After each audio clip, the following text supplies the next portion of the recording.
Hello.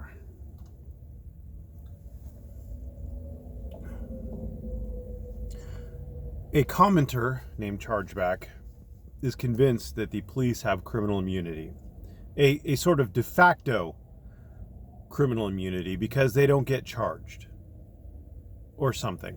I don't know exactly because it doesn't make sense to me. To support his position, instead of showing the thousands of cases where officers have been charged and convicted, instead of showing those, he pulls up, he cites two news articles, both having to do with cavity searches, roadside cavity searches. Not a very pleasant topic.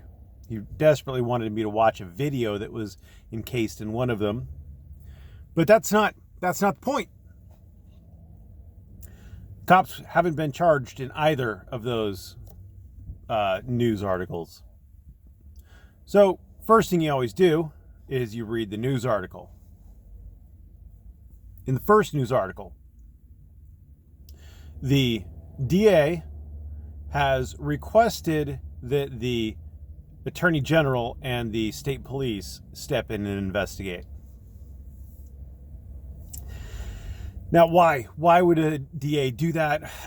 It might be just to avoid any appearance of favoritism or impropriety. The DA might think that they're not capable of giving a unbiased kind of response. It might jeopardize some cases that the DA is working on with these officers or whatever. Who really knows? The DA is asking for third parties to come in and investigate. He's not asking the local police to investigate themselves. He's asking the state police to come in and investigate the local police. He's asking the Attorney General to review the evidence that the state police collect to determine whether or not a crime has been committed. In the second case, the DA submitted the evidence to the title of the news story was the DA is surprisingly not going to prosecute. Oh.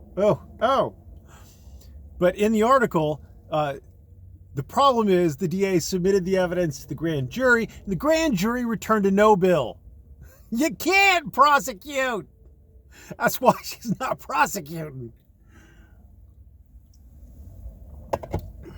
So, in the second case, the DA tried to, the DA did everything that the DA was supposed to do. You gather the evidence, you give it to the grand jury. The grand jury decides if there's probable cause. If there's no probable cause, you can't continue. In the first case, the DA was sending it up the chain of command to make sure that somebody unbiased goes there so that somebody unbiased can investigate it. And now, of course, he's really upset because, did you see 10 minutes and 25 seconds into the video? There was obviously a crime. Why even have investigations? Well, here's the deal. I can give you facts, and you're going to think a crime was committed. What these guys like to say is, well, if a citizen did this, then obviously the citizen would be charged. It's obviously a crime. The cops aren't being charged because they're cops. That's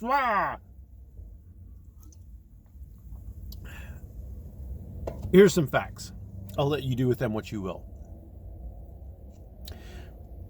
It's hypothetical, but it happens in real life, and it has happened multiple times. A gang of people, they're a gang, they're all dressed similar, they're all wearing blue. Knock somebody out. That person's unconscious. An innocent person. It wasn't self-defense. It was an innocent person got knocked out by this gang of people. Don't really know what happened because the only witness, the innocent person, woke up and found out that their leg had been cut off. And you know what? The DA did nothing. The police didn't arrest anybody. They didn't even look into it as a crime. There was no investigation on it. Now, if you or I had knocked somebody out and cut their leg off, we would be charged. we're obviously missing some information. The group of people would be a group of doctors and nurses in a hospital. The knockout would be anesthesia. It'd be a surgery, a botched surgery. They did something wrong. Person went in for a hernia operation or whatever. They came out with a missing amputated leg.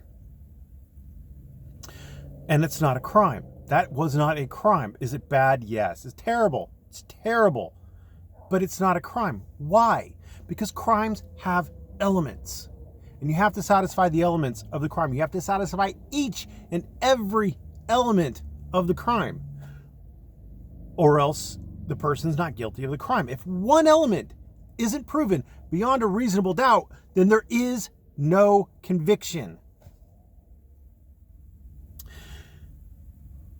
And I know this bothers people, but cops have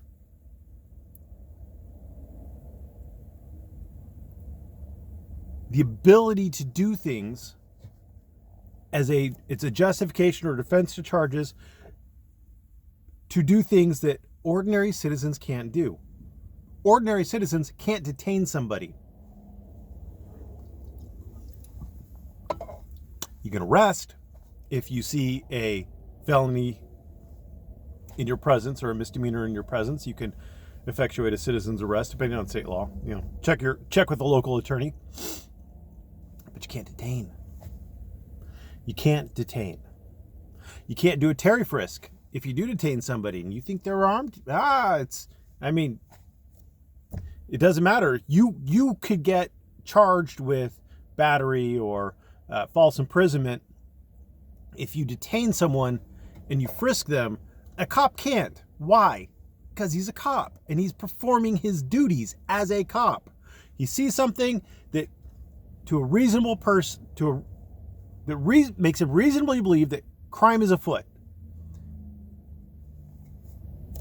He has the power, the authority under the general policing power of the state to stop you to investigate. That is a power granted to the state and exercised by the police. General policing power.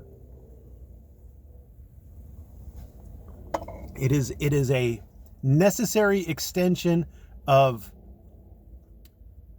what the cop has to do to get the job done, to do his job. And I know you don't like it, but that doesn't make me a police supporter. That's just the way the system works. You might not like it, but that's the way the system works. So what happened to this alleged criminal immunity that cops have?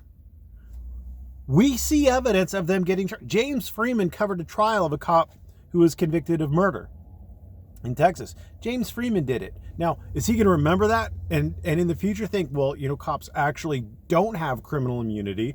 No, he's not. Is he going to actually look at the various statutes and figure out if each element of the crime was committed with beyond a reasonable doubt? Probably not. He's just going to think, well, cop did something I don't like. Cop didn't get charged for it. Ergo, some sort of criminal immunity, some sort of favoritism, some sort of bias in the system for cops.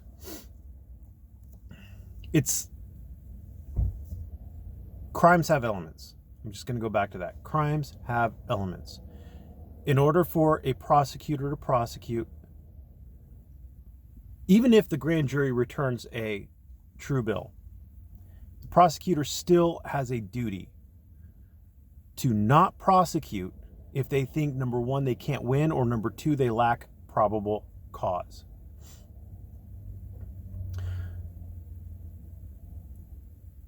Now, normally it's that they think they can't win because they have to prove each element beyond a reasonable doubt.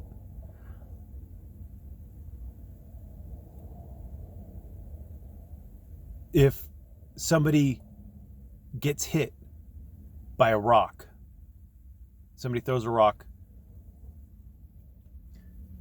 I don't know, because that's a general intent crime. I need a specific intent crime. Somebody enters a house. They can prove beyond a reasonable doubt that the person entered a house that wasn't theirs, and they had to open a door or a window to get inside. They can prove that beyond a reasonable doubt.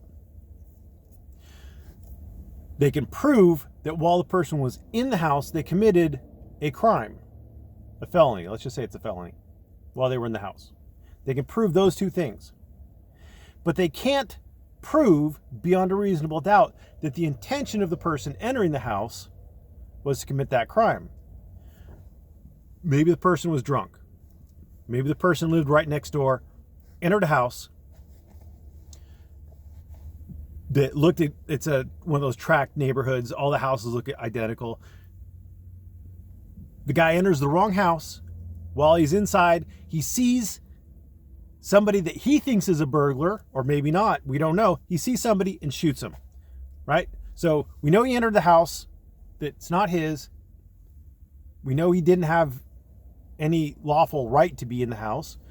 We know it was breaking and entering. I mean, he had to open the door to get inside. You know, it was locked or it was closed. And we know he killed somebody inside the house. We know he committed a murder in the house, right? Because he didn't have a lawful reason to do it. Some homicide, murder, whatever the state is going to go with on that. But can they charge him with burglary? Well, maybe they can. Maybe they think they can prove the intent. Maybe they can't. But they need to be able to prove the intent to commit the crime inside the house in order to prove the burglary, because burglary requires the breaking and entering. Most states don't require the at night, but into the house or other building generally now of another with the intent to commit a crime therein. If you can't prove the intent to commit the crime therein, even if you have 3 of the 4, you're done, son. I think I've rambled way too long on this. It was a rather simple topic, but I just figured I would ramble. Thanks for watching. Have a great day.